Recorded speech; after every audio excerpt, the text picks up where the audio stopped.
Good Um, afternoon. yep. Hi, everyone. So thank you so much for joining our last seminar for 2024. Just to show respect to the presenter, I'd like to ask all the attendees to mute themselves during the presentation. If you have any questions, please pop them in the chat box or leave them until the end during the Q&A session. This seminar will be recorded and published on our YouTube channel. So if you have any issues with that, please do let us know immediately. Just a few words about Dr. Hayes. He was educated in Brisbane and received his medical degree from University of Queensland in 1989. He completed his orthopaedic training and was admitted as a fellow to the Royal Australasian College of Surgeons in 1999. He then undertook fellowship training in Adelaide, South Australia, and Southampton, United Kingdom. He was also awarded the AOSSM Asia Pacific Traveling Sports Medicine Fellowship in 2002. Dr. Hayes' research interests are in knee surgery and hip arthroscopy. He regularly lectures nationally and internationally, is actively involved in education through the Orthopaedic Outreach activity in Fiji, and continues to publish scientific papers in peer-reviewed journals yearly. So now over to you, Dr. Hayes. Thank you for that. Hi, everybody. I thought that I'd just talk about a very common topic, which is one exacerbation of pre-existing conditions in work cover patients, because I think it's one that where there's often a lot of overlap, and it seems to be, to me, one of the main points of disagreement or multiple viewpoints when reviewing medico-legal and work cover cases. So we'll move forward to the next slide. I like to, I guess, have a classification in my own mind as to how to get a starting point. And this would be, is this an acute injury on its own? And by and large, they're pretty easy. And they often won't really make it to this type of forum and the medico-legal report system, because they're generally fairly self-explanatory and go smoothly.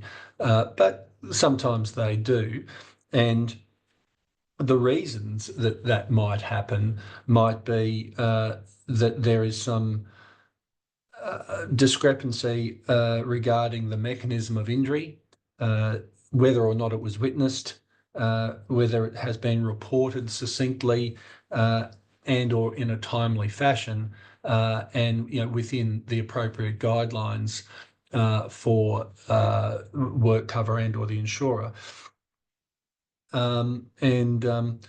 So all of those things may bring some aspects of an acute injury into question.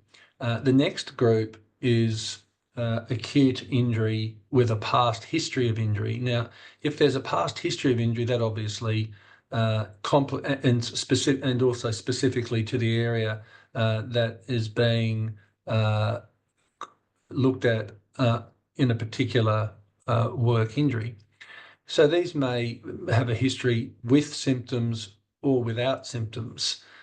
The next category is if there is an acute injury and upon investigating the patient, there would appear to have been a past injury or other condition or chronic condition which has been undeclared and becomes uncovered. And then the final category is when there hasn't actually been a specific injury and the patient or client relates the condition to chronic cumulative stresses of their job over the course of many years and is claiming based on that. So if we move to the next slide with acute injury alone. Thanks. So I think the most important thing is to be very specific about the mechanism of injury, and it's the different in my mind to non-work cover patients, the work cover patient, in that it's sometimes very difficult to tease out just a normal medical history, because the patient is very much focused on who's going to pay for it, and trying to include details about if I'm asking about the nature of pain, they'll say, well, it's because there was a wet step, and that wet step was always there, and no one did anything about it. And it's like, okay, look, it's okay, we'll get to that. But being a doctor and being specific about what you're actually taking a history about has to. Sometimes I find has to be. You have to stop I have to stop the patient and say, hey, look, I'm just doing the medical bit here. We will get to what we believe the causation to be in a minute, if that's okay. So you do have to spend a bit more time separating out for the understanding of the patient exactly what you're attempting to do. And so, for example, in their mind, they've fallen over and they've got a sore knee, and no matter what it is, it needs to be treated, and they need to be compensated by the insurer for that. However, an example might be, so specifically, you fell directly onto the anterior aspect of your knee. Okay, so no twisting, no. All right.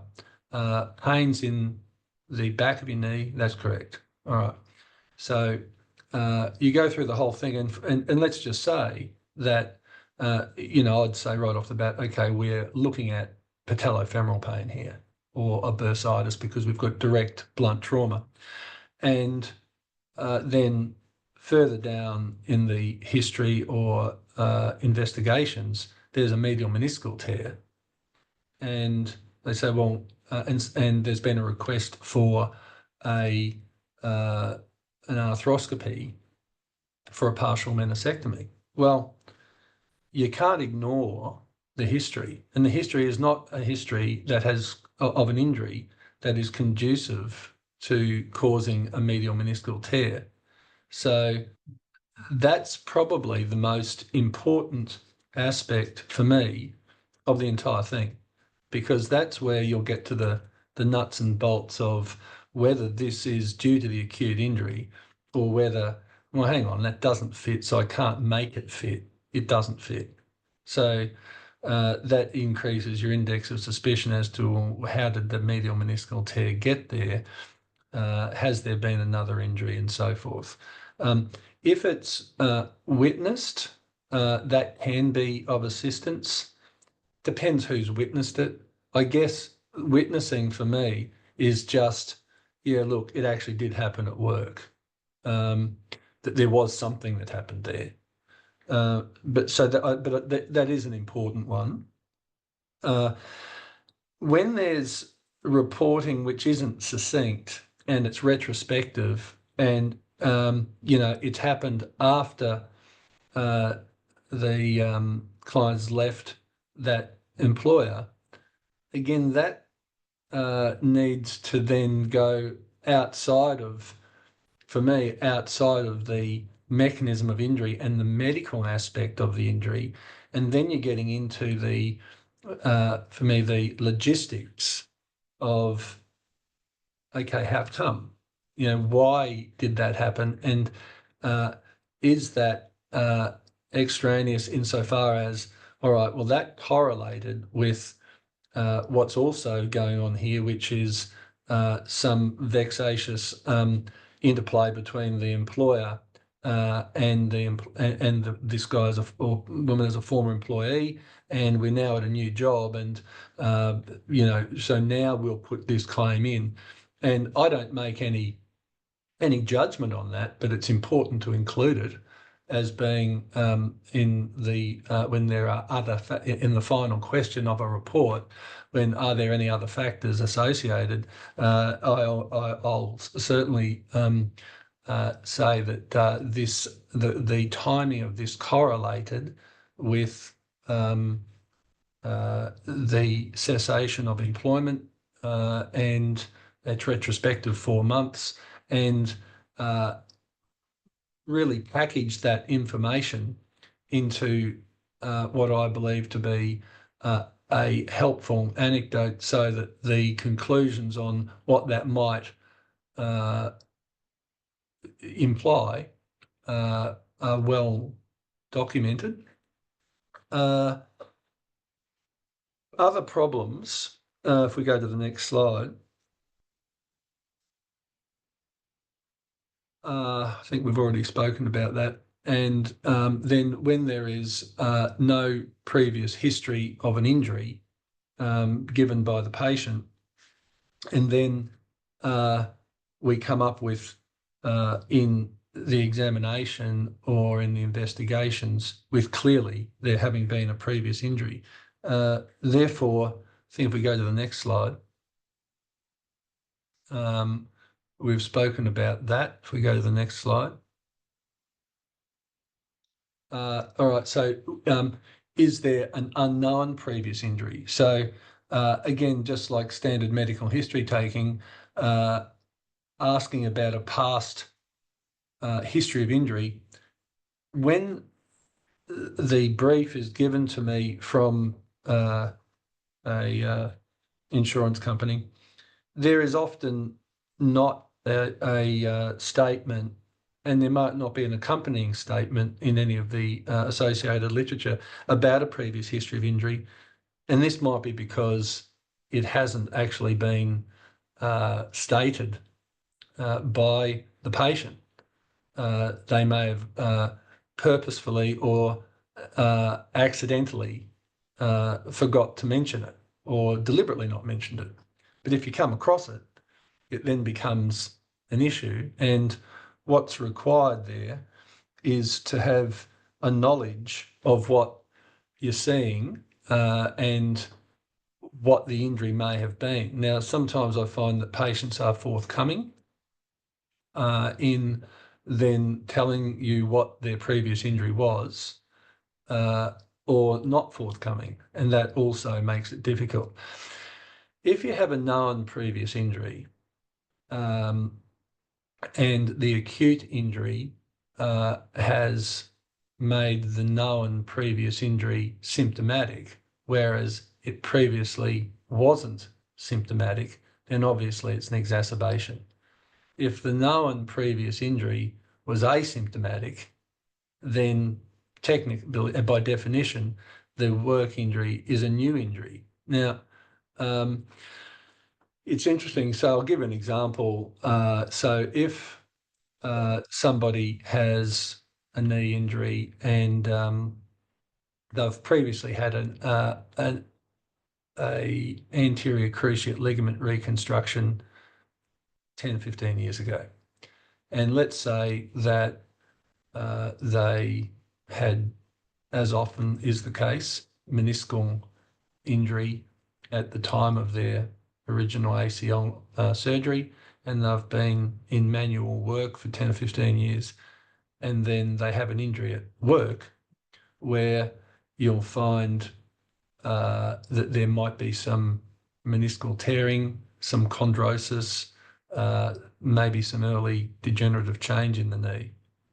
What is a common scenario is that the individual will say, oh, yeah, I had an ACL reconstruction, but that was 10 years ago. It's never given me a problem. I was told it would never be a problem. I'm perfect. I was perfect before I had this injury. And what you're looking at is a knee which is fairly, moderately degenerative with a meniscal tear, and the history of the injury doesn't really fit with them having had a meniscal tear. That's, I think, one of the hardest ones to sift out. And from the point of view of the patient, they may or may not be telling the truth. They may get symptoms and may not. They're rarely going to say, in my experience, yeah, it was symptomatic all the time and now I've made it worse. I don't find that happens. I find that generally speaking, it's, yeah, I never had a problem with it until I got hit with it at work and twisted my knee. Okay. So in that scenario, even if that is true, it's okay. Well, something at work has happened and now you're in pain and okay, there's been an injury, so we'll take that on board. That's being fair to the patient. There has, however, been a condition which has caused your knee to become more susceptible to injury, and it already has some degenerative changes. So it's really not fair to the insurer to lump all of that on the insurer. So there has to be a defined period of time and a reasonable amount of treatment to apportion to the acute injury and to apportion to the pre-existing condition. One of the things that I see commonly is this exact scenario where the injury may have happened in 18 months ago, and there's been myotherapy, dry needling, chiropractor, hydrotherapist, physiotherapist, kinesiologist, and none of those modalities have any evidence base for treatment at all, let alone 2 years worth of treatment. And there's become and then there's now a secondary prolonged period of time off work. There appears to be an increasing trend of I have a secondary psychological injury because of my pain and because of the fact that I can't work. And so you're sort of having to dissociate these services. Say, look, you're well overdue. This has got to stop. And what really should have happened is that this should have stopped maybe, at 3 or 4 months. And maybe sometimes there's an arthroscopy is warranted, maybe it isn't, and maybe some physiotherapy to deal with an exacerbation of the pre-existing condition is warranted. But generally speaking, any acute exacerbation of a previously degenerative or involved condition of that joint is going to be treatment up to about 3 to 4 months maximum. After that, what you're left with is the symptoms pertaining to your pre-existing condition. As I said, sometimes it's just a new injury and it's fair enough. They need surgery to treat the new injury with a defined, i.e., in this case, an arthroscopy, with a defined period of physiotherapy. And I think that's one of the other key points, a defined period of rehabilitation, not 25 physiotherapy sessions and then an application from the physiotherapist for another 20 and then another 20, because that's not right. It's of no use to anybody, and it's just not evidence-based. So you got to have in your mind a clear time frame for when, no matter how the person perceives it, it's over. And as I said, generally speaking, soft tissue and orthopaedic tissue heals in about 3 to 4 months. One of the other things that you need to know is the natural history of the condition that you're dealing with underlying the new injury. So again, another example, let's just say we have a patient that dislocates their kneecap. And we say, okay, have you ever dislocated your kneecap before? Never. And you see that that person has generalized ligamentous laxity.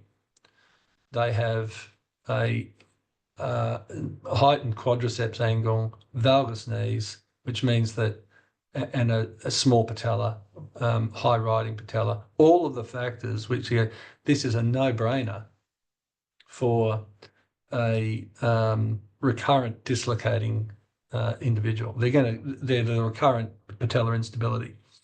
So what do you do in that scenario? Okay, so, well, if there is no history of having ever dislocated before, well, you know, that's where it happened. It happened at work, and the work injury is the rupture of the medial patellofemoral ligament, which allowed the kneecap to dislocate.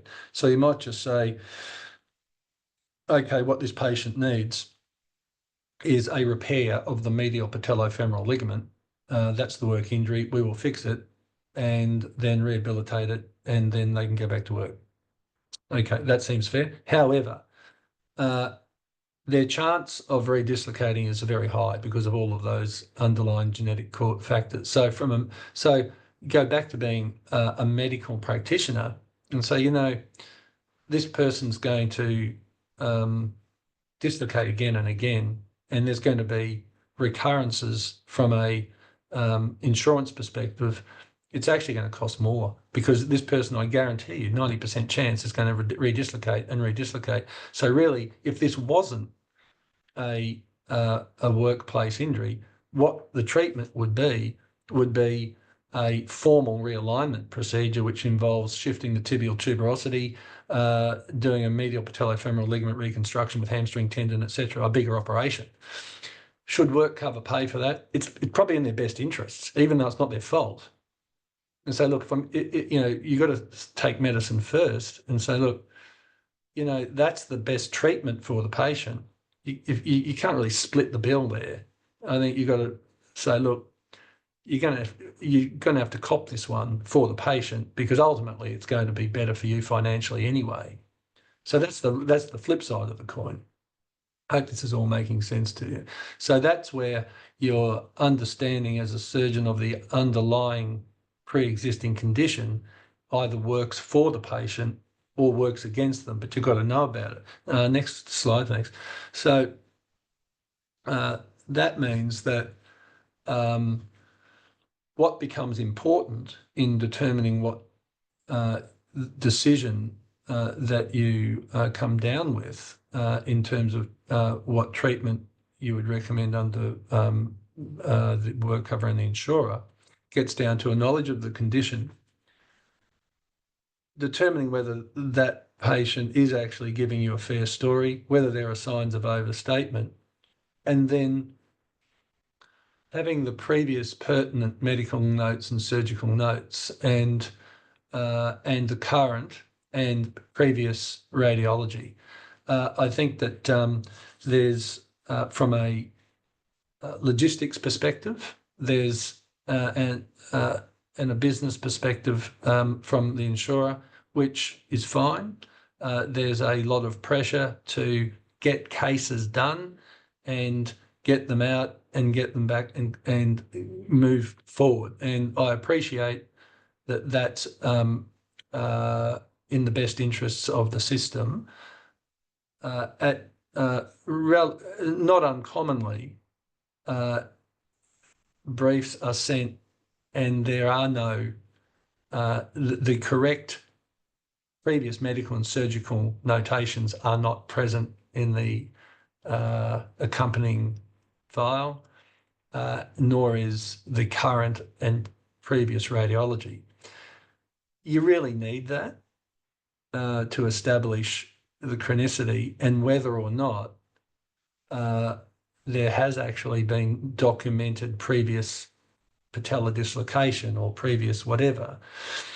What that then enables is a better scenario for all of us in that you can do a very complete initial report and get that one off your books.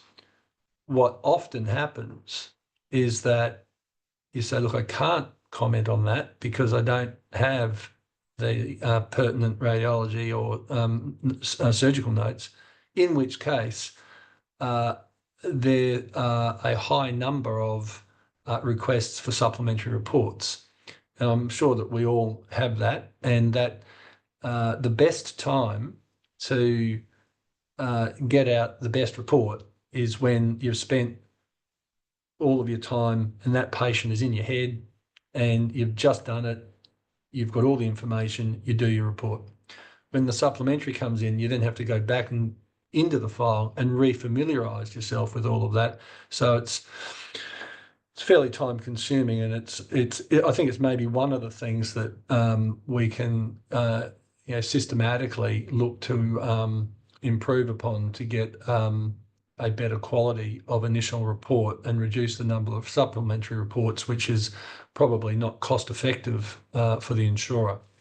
But that's just a more of a comment on the process. Next slide, thanks.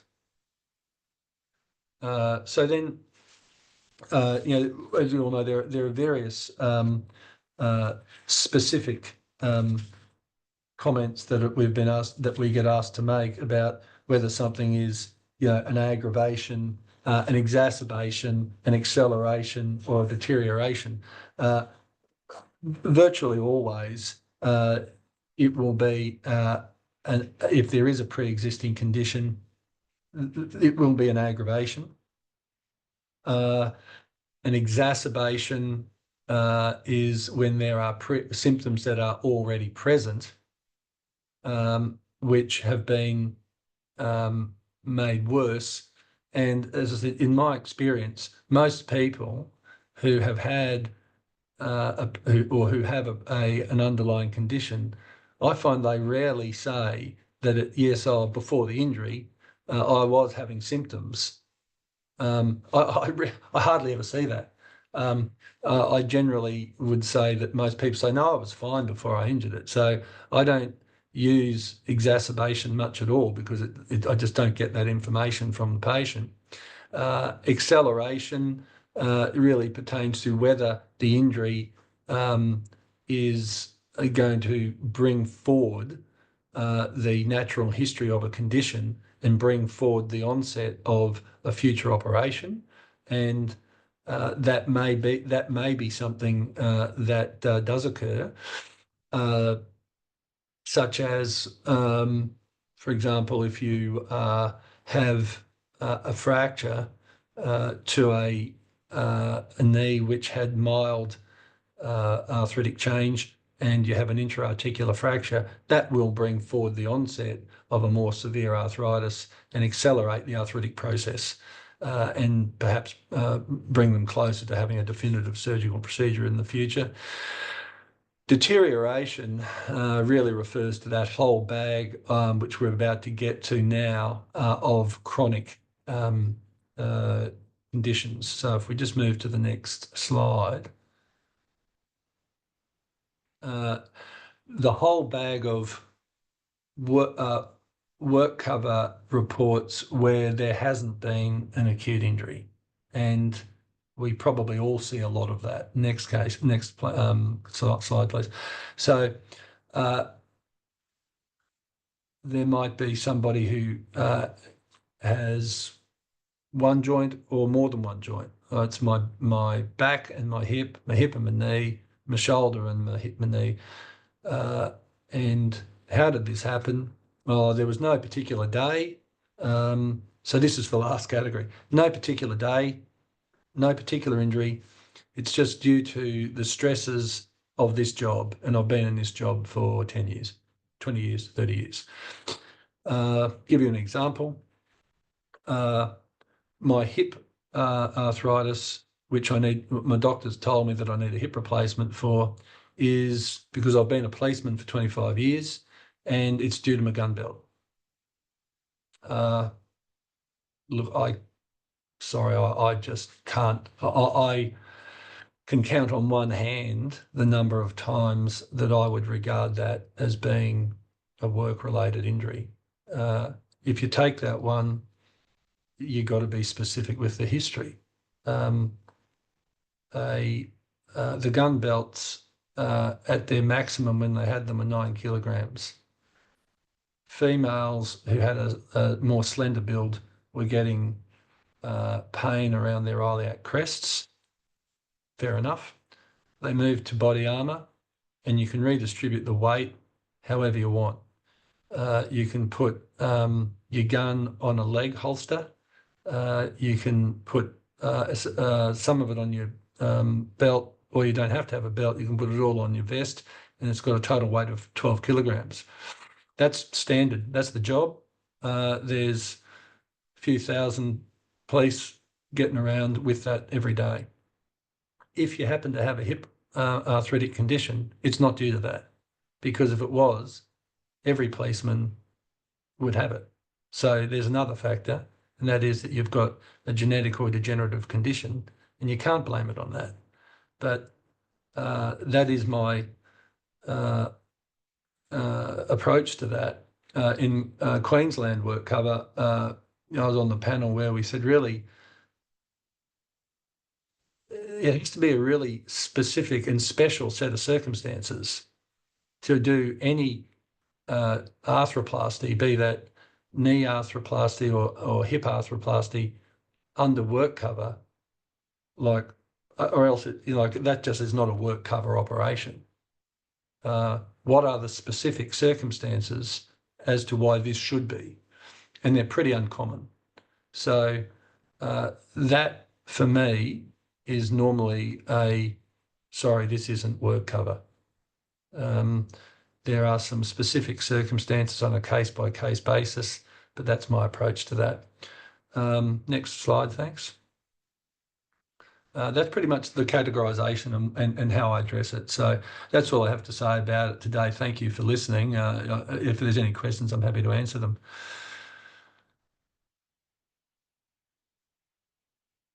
Hi everyone. So if you guys have any questions, please unmute yourself and just come forward.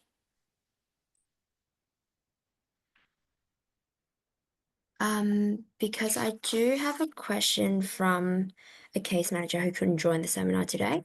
But the seminar will be published anyways. So just want to ask, have you ever come across any cases where, how do you tell if it's like an exacerbation or is it like an exaggeration of the patient, saying that it's worse?